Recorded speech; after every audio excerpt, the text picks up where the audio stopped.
This is Alexei Navalny's last moment of freedom. A kiss for his wife before he's seized by the security services as he returned to his homeland in January 2021.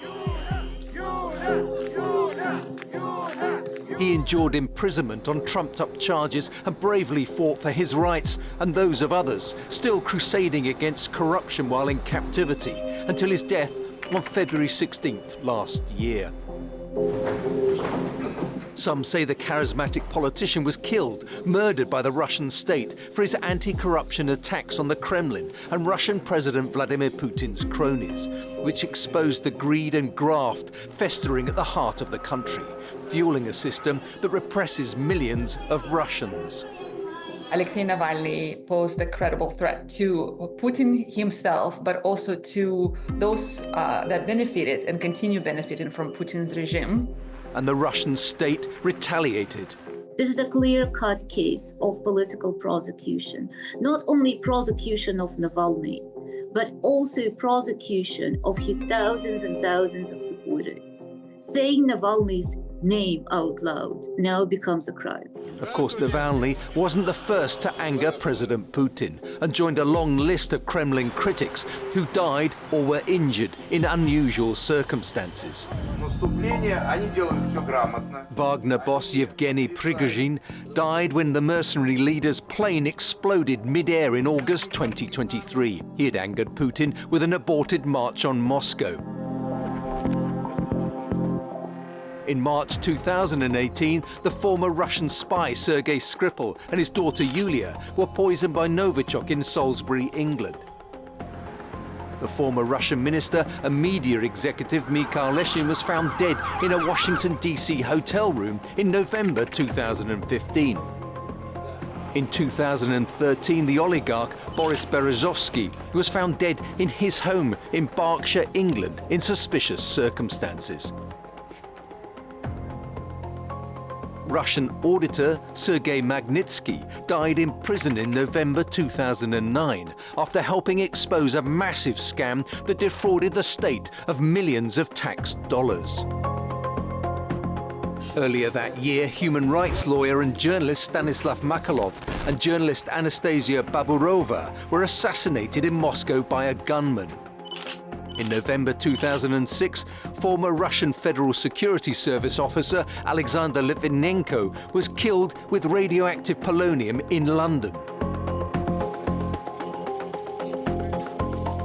A month earlier, investigative journalist Anna Politovskaya was shot dead in her Moscow apartment building.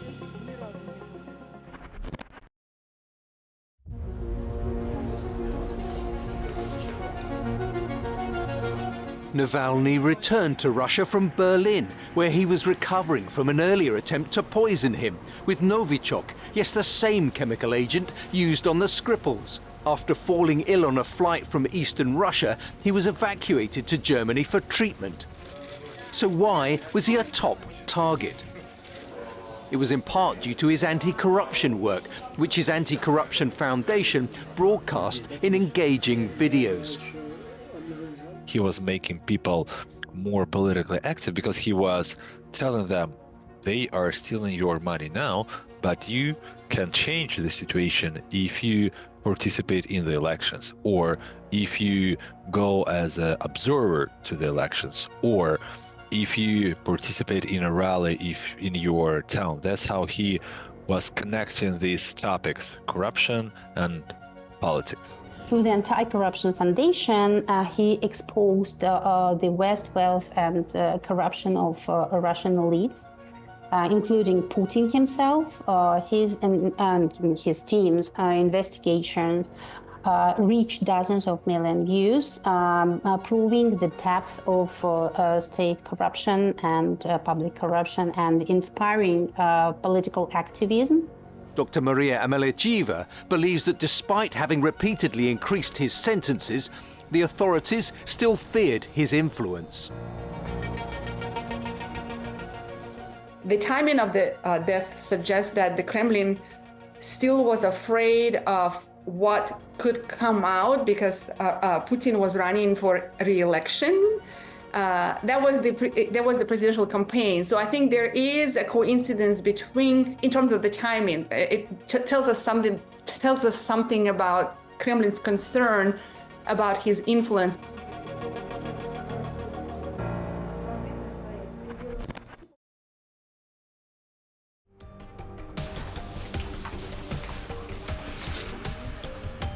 Navalny was arrested in December 2011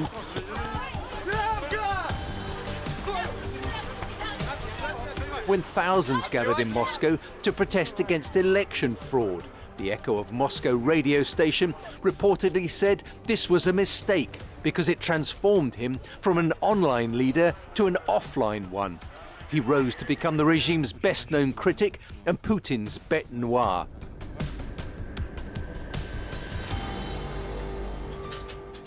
Hundreds of thousands, millions of people were getting this information, especially since it was very entertainingly done, right? So it was not like a boring article in a financial newspaper.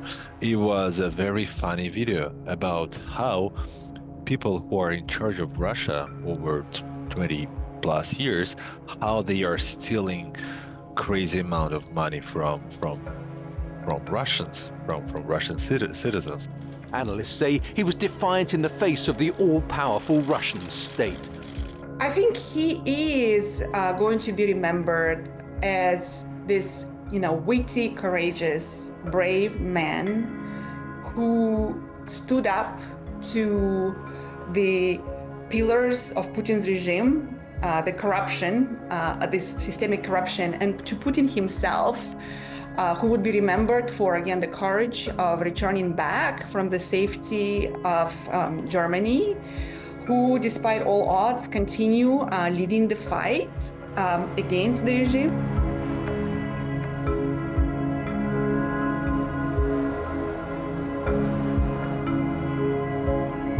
And it seems the Kremlin still fears his influence from beyond the grave. Human Rights Watch reports that at the start of February, a St. Petersburg court equated Navalny's name and even pictures of him with extremist symbols, issuing fines for sharing his name and photo. Thousands of people who posted Navalny's portraits, including after his death. Thousands of people who just mentioned his name in their social media posts could be targeted by the authorities unless they take those posts down. They could be fined, and if they're fined repeatedly, then criminal charges could be initiated against them. So this is really very serious. The Kremlin's crackdown campaign continues with his legal team. In mid-January, 3 lawyers for the late opposition leader were found guilty of belonging to an extremist group and sentenced to between 3 and 5 years in a penal colony. Navalny entered politics as a nationalist, but switched his priority to fighting corruption. When asked by the BBC's Hard Talk about Russia's 2014 seizure of Crimea, Navalny said Russian people will be much happier if Putin delivered wealth to them. To the anger of many Ukrainians, Navalny failed for a long while to provide clarity on the war and whether he would return Crimea to Kyiv if he became president. Russians of all persuasions, and this is documented in many academic and other studies, Russians of all persuasions have had problems and difficulties in coming to terms with, firstly, a Ukrainian identity which is distinct from Russian, and secondly, a fully independent Ukraine that decides whether it wants to be part of the Russian world or part of Europe. And Russians of all persuasions, including Navalny, have had a problem with that very idea, as it were, and this is going, and this brings me on to another stupid thing he said, which was that he followed Putin and Russian leaders in saying, yes, Russians and Ukrainians are one people. But shortly before the first anniversary of the invasion, Navalny said on X that tens of thousands of innocent Ukrainians had been murdered in an unjust war, and was unequivocal that Crimea should be returned to Ukraine.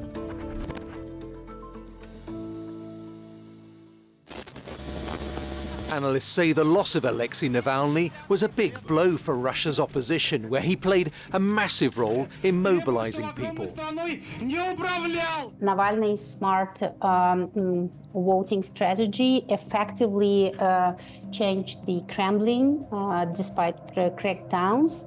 His imprisonment and death have turned him into a symbol of resistance. Officials attempted to curb attendance at his funeral. His passing, though, was mourned by many across the world. Supporters say his fighting spirit left a legacy of hope and optimism that change will come. Even in such harsh and terrible conditions that they are living in Russia now, they are still continuing to live based on these, I would say, ideals that Navalny had and that Navalny was spreading to everyone. And another part of his legacy, I think, it is his optimism. Experts say Navalny paid the ultimate price for goals shared by millions of Russians. People in Russia should be able to speak freely. They should be able to assemble peacefully without any hindrance by the government. They should be able to speak their mind. They should be able to exercise their freedom of expression to the fullest. This is what we want to see in Russia. And this is what Russian people needs and deserves.